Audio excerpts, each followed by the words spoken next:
Hey traders, welcome back to the weekly Forex Forecast, and this is the chart that you need to be paying attention to heading into next week, even if you're trading the Forex market. Why? Because Apple has the biggest weighting in the S&P 500, and it's now breaking out with momentum of the trend that it's been in all year.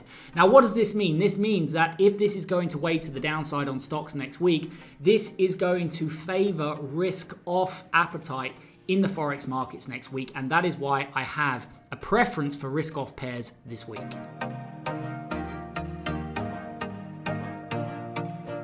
A very quick look at the key pieces of data that you need to be paying attention to heading into next week. Last week, the RBA failed to raise interest rates as expected, and this adds weight to the downside to the Australian dollar. I do like Aussie shorts coming into this week. And also we had the Bank of England raising rates, and again, I like pound to the upside relatively speaking. You'll see this reflected in the scorecards today. And the other very important piece of data from last week was the non-farm payrolls data. Why? Because we saw a miss, and at the same time, we saw wages rising in this report. Now, this is important because coming up this week, US CPI coming out on Thursday. And the reason this is very important to pay attention to is because we've seen disinflation, we've seen inflation coming down in the US consistently month after month after month since it peaked. And now coming into next week, there are a number of indications, not least from the Cleveland Fed, suggesting that we are at risk of seeing a bounce to the upside in inflation in the US. So the combined threat going into next week of a potential unexpected bounce in inflation in the US, which of course would bring risk off, and the fact that we have Apple breaking down from its year-long trend, that is why I strongly favor risk-off setups in Forex heading into next week.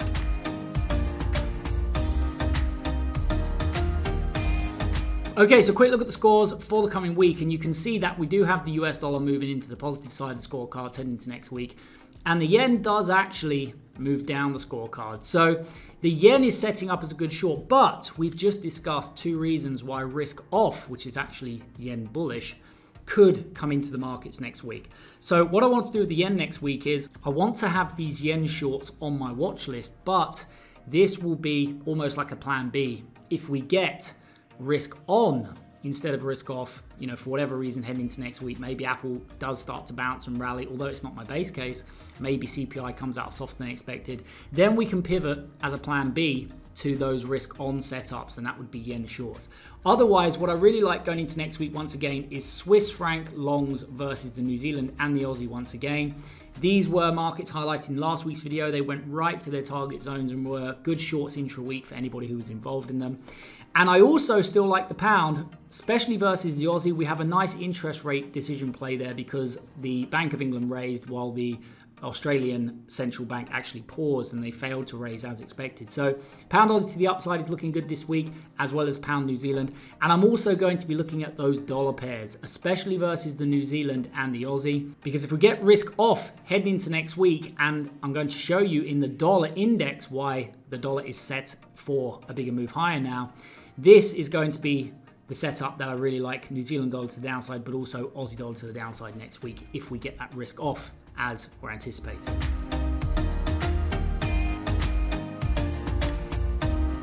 Okay, so let's have a quick look at the individual currencies here before moving on to the markets themselves. You can see we're on the monthly chart because I want to show you, with the first week of August essentially under our belts in terms of trading, I want to show you how these markets are setting up in the bigger picture. And you can see in the dollar, we had a very, very, very weak close after testing the breakout high. So you can see we rallied, we actually consolidated for about 5 years. Then we broke out in 2022 and we've pulled back and retested, and we sit right here. So the dollar in the bigger picture is now set, especially with that weak close, for an attempt at least to the rally, if not to the highs, at least a rally back up to the high of the year, and an attempt to try and push towards the highs. So very important now heading into this month that we can see the bigger picture here. And if you put this into context with what we've discussed as well, in terms of a bigger sell-off in stocks, or even just a re-acceleration of inflation, that would help put a support under the dollar heading into next week. Next is the euro. So inverse of what we just looked at the dollar, really, you can see the lack of momentum pushing high and the very, very, very weak close here in July. So although we've only just started August, I'm looking for this to break down, and I do think we could see much more downside in the euro over the back end of this year. And that could very well be catalyzed next week with an unexpected bounce or a hotter than expected print in US CPI. Next is the pound. Again, you can see what we've been discussing pretty much all year, how this is just a pullback for a bigger kind of bear flag. And the close last month was also very weak. We've come down, we've tested the low, and we're kind of here. So I am looking now for the rest of August for these to actually push lower. And potentially in some of these, especially New Zealand and Aussie, some stronger monthly down moves. So keep an eye out for the pound as well. But relatively speaking, I actually quite like pound longs heading into next week based on the scorecard data. Next is the Swiss franc. You can see the Swiss franc is really quite strong, especially just technically looking at these. And this was the bigger macro trader highlighted at the beginning of the year into the 1.17. And I still like Swiss franc to the upside. I mean, just because we've taken out this target doesn't mean we can't go higher. So Swiss franc pairs have been one of the best long plays in the weekly Forex Forecast videos over the last number of weeks. And again, I still like them once again going into this week. I think there's more upside in the Swiss franc over this month. Next is the yen. Again, in the bigger picture, I do think we could come down, test the lows. The problem is, if we get risk off coming into the markets, this will send the yen higher. So I do like yen shorts, and they are on my watch list. We're going to look at these next week. But if we get unexpected risk off coming into the markets, just be aware of these. It's why these markets are in gold, because these are risk off setups. Whereas pound yen to the upside, for example, this is a market that is actually risk on, if we get the pound rallying against the yen. So I'm keeping it on my watch list, so it's always nice to have options, but I do prefer pound New Zealand, pound Aussie next week. Next is the CAD. The CAD has been in this consolidation. We discussed this most weeks, how I am looking for this to start to push down into the lows, and it looks like we've already started that journey. I just think there are other markets here which are better. I like New Zealand shorts and Aussie shorts better. Why? Because we've been bullish on crude oil, and crude oil has performed nicely to the upside, and this is somewhat supportive of the CAD.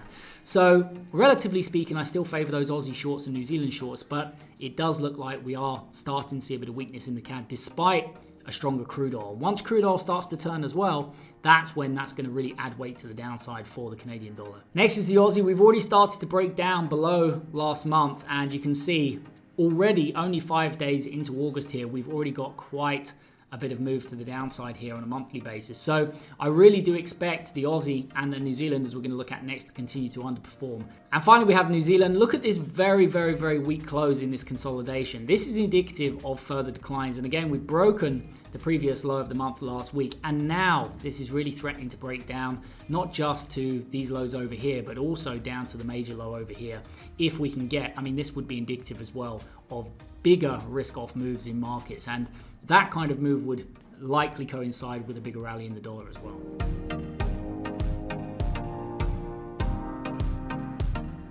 Okay, so let's have a look at the markets themselves, starting with crude oil. As always, this has been a market I've been highlighting to the upside in previous videos, and we have been trending really, really nicely. Last week we kind of bounced and we started to make our way higher. So any pullback in this market next week, I'm going to be looking for potential breakouts to the upside into the 86 level, or if we just trend down, if there's no breakout and we trend all the way down, especially if we come retest this previous low to the 79, this is going to be the second place next week. So first place being a breakout, second place I would consider long crude oil opportunities for a short-term bounce.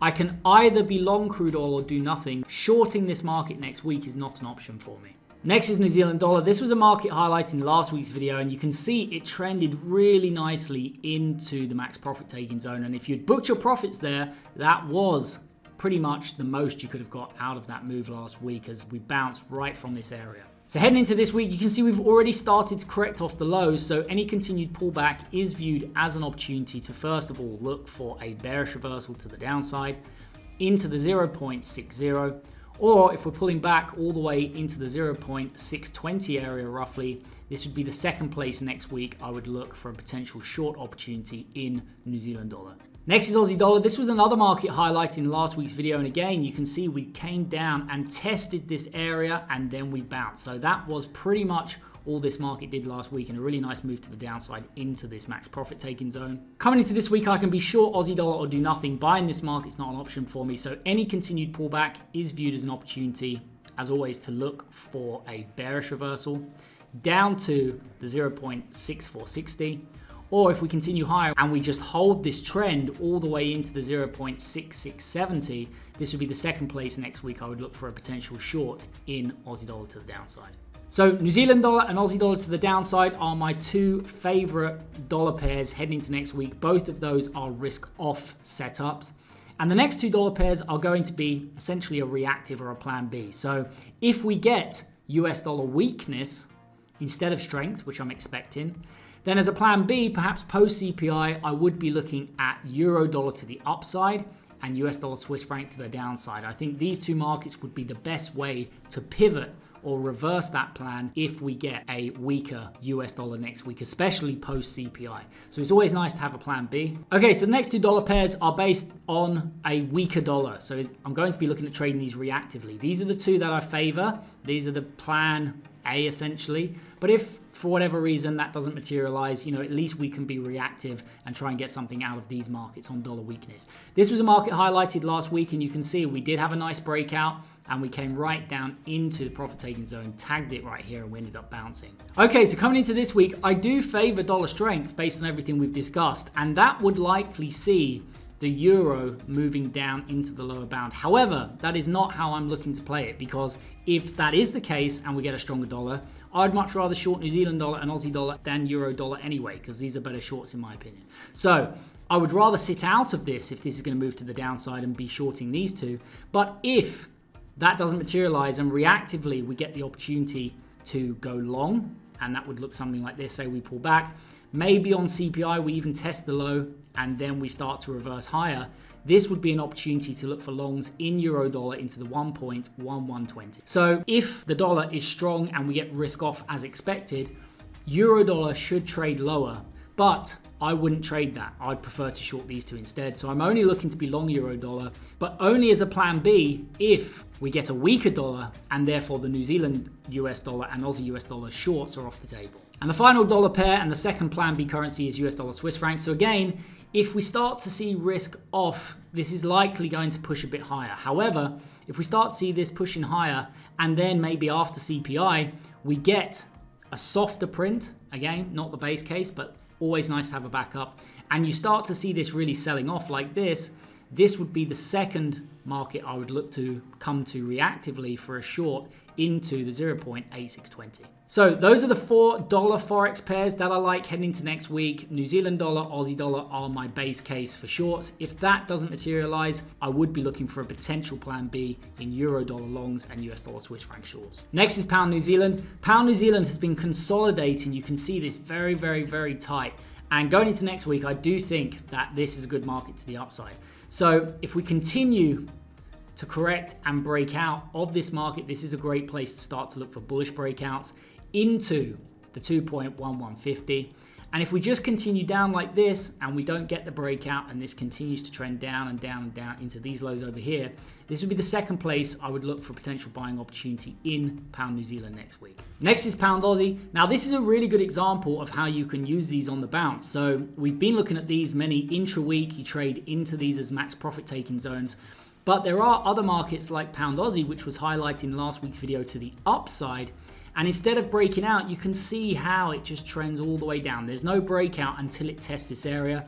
And then this, although this was, you had the interest rate decision out of Australia last week, so there was risk attached. But you can see this was the opportunity to get involved if you wanted to take that on for the rally to the upside in pound Aussie. So when I say to you, if we just continue to correct into this area, then I'm going to be looking for a second opportunity to buy, if we don't get the breakout. This is a very good example of that, where we pulled back last week and we bounced from this area. So going into this week, I do like this market for further upside once again. Any pullback in this market is viewed as an opportunity to look for bullish breakouts into the 1.9650, or very similar to last week, if we just pull all the way back and we just hold this trend. So we don't break, we just hold all the way into here. This would be the second area I'd look for a potential bounce and rally in pound Aussie next week. The next pair we're going to look at is pound yen. Now, this is essentially very much like the dollar pairs. This is essentially a plan B, because this is risk off, this is risk off. This is risk off, this is risk off, this is risk on, this is risk on. So these are, backups. And this is also risk on. So pound yen to the upside, this would be the market in the pound pairs, if we are going to get risk on and the base case of risk off doesn't materialize, let's say you get, softer than expected CPI, and we start to see risk on come into markets, this would be an opportunity to pivot to pound yen. It's not in gold because, again, it's just a backup. But any breakout to the upside would be in line with the scorecards and into the 183.50. That's the opportunity I'd be looking at. And if we just pull back all week and we test down here at the 178, this would be the second area I'd look for a potential bounce in pound yen next week, but only if the risk off setups don't work. And the final pairs here are New Zealand franc, Aussie franc. So I do like both of these to the downside. Both of these are risk off setups. So again, these two, and these two, this 6 pairs here, these are my favorite setups, all risk off heading into next week. And any pullback in this market, again, I can either be short or do nothing. Buying New Zealand franc next week is not an option. I'm looking for a breakout down towards the 0.5240. And if we just hold this trend all the way into the 0.540, this is the area you can look for a potential sell-off and reversal in New Zealand franc next week. And finally, we have Aussie franc, highlighted in last week's video to the downside as a good setup. And look at the sell-off we got during the week right into the profit-taking zone here, and then we bounced at the end of the week. Coming into this week, any continued pullback is the opportunity once again, just like over here and over here, we start to pull back and then we start to sell off. We pull back and then we sell off. Any pullback is viewed as the opportunity to look for a breakout down towards the prior lows and into the 0.5640 area. And again, doesn't have to come down to here, but if it does come down to here, that's where you should be considering booking your profits, because most of the time you'll start to see a bounce or it stall out in this area. So this is another opportunity I really like going into next week. And of course, if we do pull back into the 0.5820, this is also an area you could look for a short-term sell-off in Aussie franc next week.